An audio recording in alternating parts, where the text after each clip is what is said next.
జాగ్రత్త సుమ. ఎవరికైనా అన్యాయం చేసేటప్పుడు, ఎవరి మీదైనా ఒక రూమర్ స్ప్రెడ్ చేసే ముందు, ఎవరి మీదైనా ఒక అభాండం వేసేటప్పుడు, ఎవరి గురించైనా తప్పుగా మాట్లాడే వాస్తవం తెలుసుకోకుండా, నిజం తెలియకుండా గనక వారి గురించి మాట్లాడేసి బాధిస్తున్నావంటే జాగ్రత్త సుమ. దౌష్ట్యాన్ని విత్తువాడు కీడును కోస్తాడని బైబిల్ సెలవిస్తా ఉంది. ఒక రోజున అలాంటి అనుభవాల నుంచి బహుశా నువ్వు వెళ్లాల్సి వస్తుందేమో. అన్యాయం చేసిన అడిగేవాళ్ళు ఎవరు లేరండి.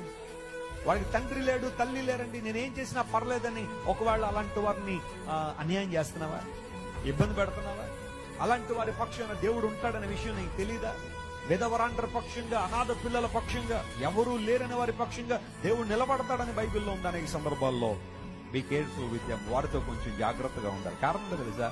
దేవుడు వారి పక్షాన్ని నిలబడతాడు. దేవునికి వ్యతిరేకంగా మనం నిలబడడానికి వీలు. అందును బట్టి అందరినీ ప్రేమిద్దాం. ప్రేమ అనేది మనలో ఉంటే ఇలాంటి వాటన్నిటికీ